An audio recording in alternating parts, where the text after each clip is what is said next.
Kevin McCullough.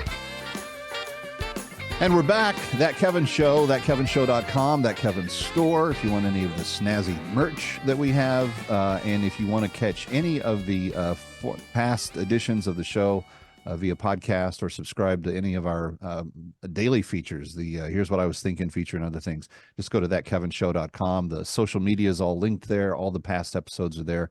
And it's kind of your one-stop shop. Nicole Parker is my guest. She is a former FBI agent, and she is someone who loves this country, responded on 9/11 by saying, I need to do more than what I'm doing working in the world of finance. And she got involved. She became a law enforcement officer as a special agent for the FBI and served her country in that capacity for a number of years before kind of wrestling with this idea of, is it too far gone? And now she's speaking out consistently. Nicole, always appreciate your time. It's very valuable, and you always bring such great insights. But there's no question that where we are right now in 2024, in the middle of this election cycle, that crime is on everyone's mind. And at just about the time you wonder if people are going to forget about it, then you have a Laken Riley. About the time you're going to forget about it, you have Jonathan Diller. There are consistently massive criminal issues that are coming to the fore. And it appears from where I sit in the New York area that our top law enforcement, our top FBI officials, our top executive branch officials just don't seem to be that interested in dealing with it.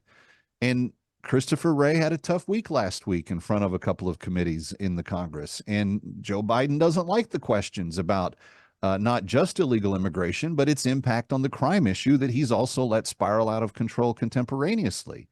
How can we, Nicole Parker, begin to take back our culture, our cities, our nation, and make it safer if our elected leaders are so blind and unwilling to address the issue?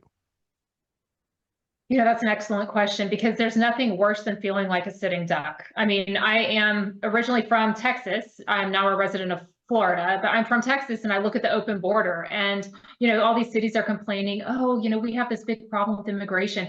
Excuse me, but look at Texas. They're taking the brunt of this, millions and millions of people. And you know what? Thank goodness Governor Abbott is in there doing everything he can to protect the state of Texas, because this administration is failing. In fact, they're inviting these individuals here. It boggles my mind. Secretary Mayorkas just last week said to Guatemala, we think we're going to have the Texas border open soon. And he apologized for the trouble that they're now facing because Governor Abbott took those measures. And you know what? What you need to be doing as citizens, if you don't agree with what's happening, if you're starting to feel concerned about your own life and your safety, is you need to start electing officials like Governor Abbott and Governor DeSantis, and those who actually care about their states and putting the safety of their citizens first. This open border is so dangerous. We're basically inviting terrorists in. I look at how crazy it is, the whole thing with TSA and letting these individuals fly. Why do the rest of us even have to go through TSA checks anymore? Why do we even have to show our real government IDs? I witnessed 9/11. Kevin, I witnessed 9/11. I saw the terrorists take those buildings down. And now we just are inviting whoever would like to come into our country. It's a problem. Look at these immigrants in Times Square who beat up the NYPD cops and then were let out, the next moment after they were arrested and lost in the wind. I mean, this is absolutely, and without horrifying. remorse, they were flipping the middle finger to literally the entire world as they walked out of the jailhouse. I mean, that's where we're at. But you know what? I think Americans are waking up. And people like myself, I loved being a special agent for the FBI. It was a very difficult decision to walk away. I felt like I was making a difference. I worked with good people. I wasn't involved in the politicization. I was trying to work violent crime, crimes against children, things that I felt truly mattered, where I could help protect Americans. But you know what, Kevin? It got to the point where I would sit back and watch what was happening in our country and within the FBI, even the politicization of it. And I thought, you know what? I believe that God has a different path for me. And if he's going to create a path and a platform where I can speak up and be a voice for thousands of agents that I know that feel the same way as I do, then I'm going to do that. And that was the contribution that I made. I walked away from my pension. I don't regret it, but I love serving. It was a difficult decision. But I think creating awareness for Americans that are not on the inside of these organizations, who don't necessarily know what's going on. So being a voice and trying to create awareness and speak truth and spread light is very important. But then it's on the citizens to listen and say, you know what, is this a credible individual? Is what she's saying true? And what can I do about it? Like I said, what you can do about it is start looking at who you're voting for. Maybe you've already always voted a certain way. Maybe you should open up and look at their different positions on issues and vote. Follow her on social media, Nicole Parker USA.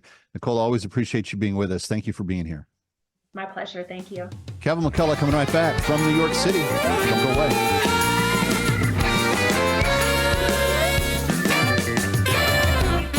Stick around for more of That Kevin. Next, That Kevin Show with Kevin McCullough.